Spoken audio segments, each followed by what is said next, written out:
This nut with two other nuts are used to hold the MacPherson strut to the load-bearing member of the car. This component here is the top part of the MacPherson strut. This component here is your gas damper. This is where the gas damper attaches to your bonnet. This is your air filter lid. You've got a couple of clips that are used to hold the lid to the rest of the air filter. This component here is your air intake pipe. This is your high pressure recharge point for your air conditioning system. This is your washer fluid reservoir with cap.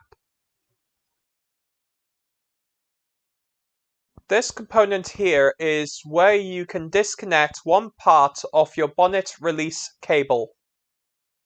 This is an electrical wiring harness that connects to one of your headlights. There is information on the headlight about the headlight. This is your brake fluid reservoir cap. And this is the reservoir itself. This is your low pressure AC recharge point. Have you ever wondered how you can tell if it's the low pressure side or the high pressure side? The low pressure side will always be bigger than the high pressure side pipe. This is your expansion valve. You can also see two pipes leading to your heater matrix, which is located behind the dash. You can also see your compressor, part of the turbo. And you can also see the heat shielding, which is surrounding the turbine part of the turbo. In this area, you've got your hybrid starter generator. You've also got your throttle body. You can also see you've got coolant lines down here as well, and you can see the motor for the electric fan. This black plastic part is your inlet manifold. This is a rail where you've got a wiring harness with multiple wires in it. You can also see your dipstick. You can also see your positive crankcase ventilation hose. And you can also see the rocker cover. This component here is your hybrid power control unit. On the unit itself, you got your big wiring harness. Now inside that wiring harness, you've got two DC cables that are from the battery. You've also got an expansion tank for the inverter itself, i.e. the hybrid power control unit. You can also see other high voltage wiring harnesses, and you can also see coolant lines as well. The hybrid power control unit is used to convert DC from the battery to AC. It's also a junction block for your HSG and your electrical AC compressor.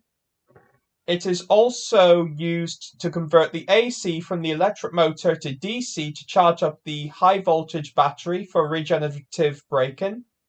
It is also used as a DC to DC converter to charge up the 12-volt battery. With the engine cover removed, you can see quite a few things here.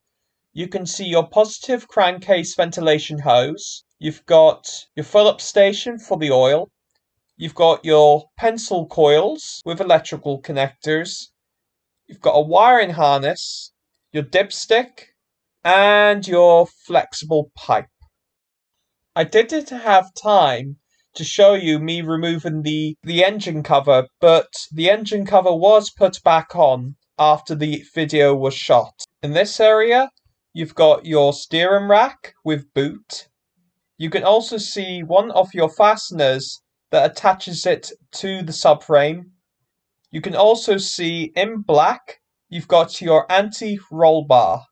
Down here, right at the very bottom of the engine compartment, you've got your transmission with differential, and you've also got your drive shaft with constant velocity joint.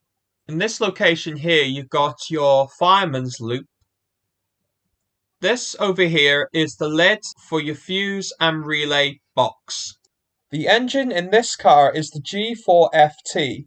The engine has double overhead camshafts, which are located in the cylinder head.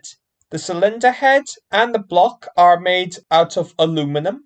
Your oil strainer is located at the very bottom of the engine inside the oil sump. Your oil pump is located inside the block. Your oil filter is located on the outside of the block. You've got double overhead camshafts. It's a 16-valve engine, 4 valves per cylinder. You've got gasoline direct injection featuring a rail system. You've also got 4 spark plugs that are located in the head and protrude into the combustion chamber. You've also got your intercooler that is located at the front of the car. It is an air-to-air intercooler. You've also got other things on the engine as well, including continuously variable valve duration, which is located in the cylinder head, variable valve timing, which is located on the drive gears for the camshafts. The direct injection pump is driven off one of your camshafts. The gearbox is a 6-speed automatic transmission. It features planetary gear set transmission, shift and park by wire. In between the engine and the transmission, you've got your pancake style AC electric motor. Below the engine itself, you've got an aerodynamic shield. Thank you very much for watching this video, and goodbye.